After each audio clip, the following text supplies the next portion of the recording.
As Baha'u'llah's followers began to grow, Ottoman and Persian authorities sought once again to suppress his influence by exiling him further west, to Constantinople, then to Adrianople. It was during this time that Baha'u'llah sent his first challenge to the rulers of the world.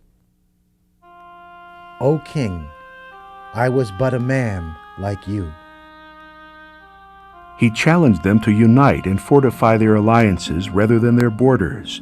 He warned them against fundamentalism and intolerance. Religious fanaticism and hatred are a world-devouring fire, a desolating affliction whose violence none can quench. The place chosen for his final banishment was Akka, a prison city located on the coast of present-day Israel.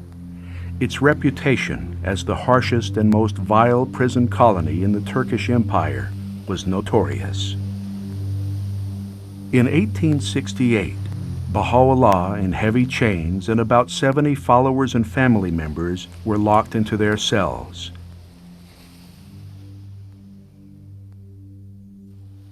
While confined in the prison city of Akka, Baha'u'llah wrote many of his important works, explaining the laws and principles enshrined in God's latest message to humankind. For one who had spent most of his adult life in prison and exile, he revealed a profound global perspective when he wrote, "It is not for him to pride himself who loveth his own country, but rather for him who loveth the whole world. The earth is but one country, and mankind its citizens." Impressed by the power and nobility of Baha'u'llah's character, authorities eventually relaxed the strict confinement of his imprisonment. At the urging of his son and the government authorities, Baha'u'llah moved with his family to a property surrounded by gardens located a short distance north of Akka called Baji. In 1891, the last year of Baha'u'llah's life, Professor Edward Granville Brown of Cambridge University, England, wrote a book detailing his visit to the prison city of Akka.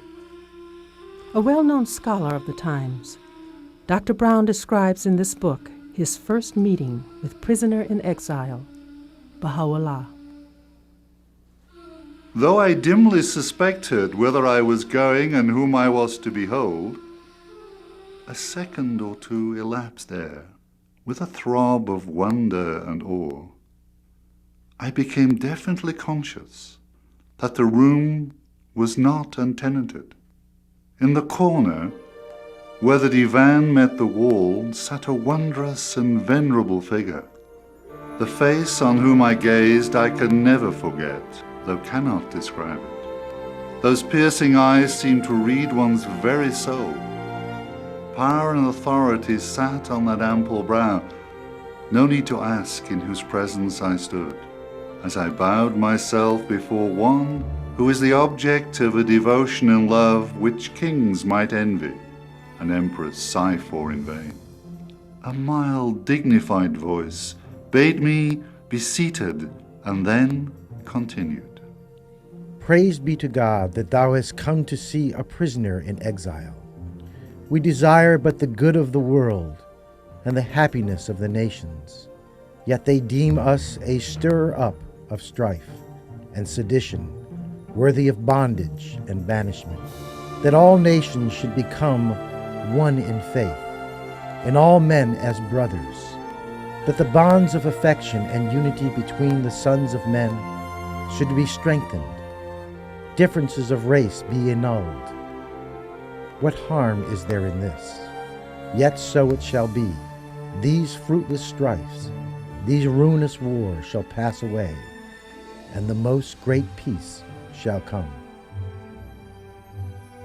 Baha'u'llah passed away the following year.